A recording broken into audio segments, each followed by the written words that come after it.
پڑھنا آتا ہے، نہ اسے نماز کے مسائل کا پتہ ہے، کہاں سے مفسد ہوگی، کہاں سے باطل ہوگی، کہاں سے مکروہ بنے گی۔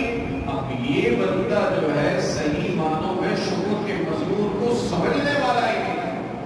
اللہ نے توفیق دی لیکن وہ توفیق کو بھی ضائع کرنے والا ہے۔ یہ شکر کے دو مفہومات ہیں۔ ایک ہم کہتے ہیں اللہ تیرا لاکھ شکر ہے تو نے مسجد میں ہمیں بٹھا دیا، اب آپ سب بیٹھے ہوئے ہیں تو اللہ کی طرف سے ہے، اللہ کا انعام ہے۔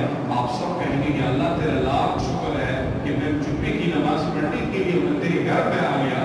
اب یہاں پہ ایک بندہ بیٹھ گئے میری بہن کی جگہ پہ، اب سوچ رہا ہے کہ کہتا ہے یار فلاں کام یوں کروں گا، فلاں یہ کرے گا۔ یہاں پہ امام نے خطبہ بھی دے دیا، امام نے اللہ اکبر بھی کہہ دیا، امام نے سلام بھی کہہ دیا، دعا ہو گئی۔ اس کو بعد میں پتہ چلا اچھا نماز ہو گئی، یہ ادا کرتا رہا، نماز ہو گئی۔ یہ بندہ شکر کی اصل مفہوم سے کوسوں ہو گیا، اس کو قبولیت نہیں ملی، اس کو صرف اعمال کا ظاہر ملا ہے، اصل جو روح ہے وہ باطن ہے۔ اس سے یہ بندہ جو ہے تو اللہ نے نعمت دے دی ہے، اس کا شکر ادا کرنا یہ اس نعمتوں کی قبولیت، نعمتوں کے اوپر قبولیت کی نشانی ہے۔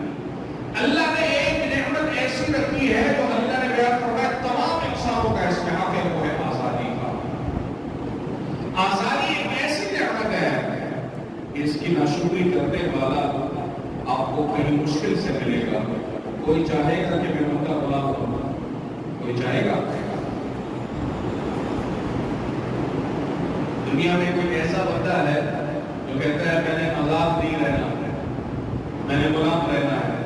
کوئی ہے بندہ آپ کی نظر میں اس طرح جو کہے گا کہ نہیں میں نے لوگوں کے ماتحت رہنا ہے؟ دنیا میں ایسا کوئی بھی نہیں۔ تو اللہ نے آزادی ایک ایسی نعمت دی ہے کہ اللہ نے بیان فرمایا مسلمان نہیں، صرف ہندو نہیں، تمام انسانوں کا یہ حق ہے کہ یہ آزاد رہیں۔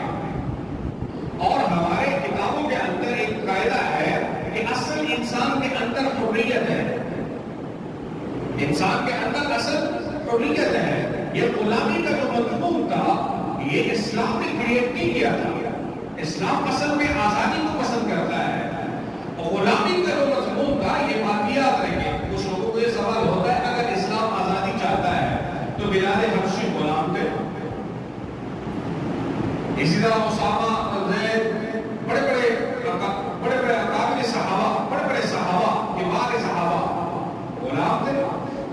تو اللہ کے بندے وہ غلام پہلے تھے، اسلام لانے کے بعد تو کسی کے غلام نہیں رہے، لیکن صحابہ میں آپ کو مل جائے گی کہ ان کے پاس غلام تھے۔ تو وہاں میں یہ قانون یاد رکھیں کہ اسلام نے اس کی مخالفت کی تھی، لیکن چونکہ اسلام کو اس وقت میں یہ تفصیل بات ہے لیکن یہاں پہ مختصر سنیں، اسلام نے اس کو ون سائیڈ طور پہ اس کو وڈرا نہیں کر سکتا تھا۔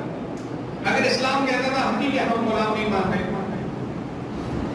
غلام نہیں مانتے، تو آگے سے کافر نے تو کہنا تھا میں نے غلام رکھوں گا تیرے مسلمان کو۔ تو ون سائیڈ اس کو جو ہے ختم کرنا کی اسلام کی طاقت ہے۔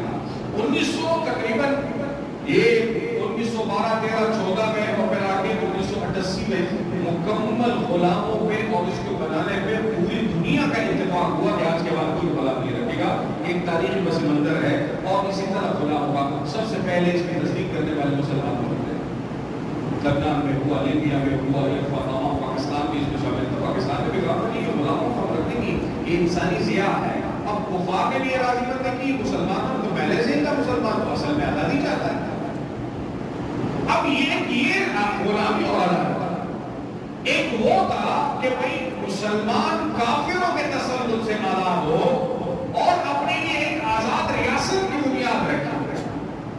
آپ سب اور ہم جانتے ہیں کہ اللہ نے اس ملک کو جو وجود دیا ہے وہ آزادی کی شکل میں کلمے کی بنیاد پہ دیا ہے، اور ہم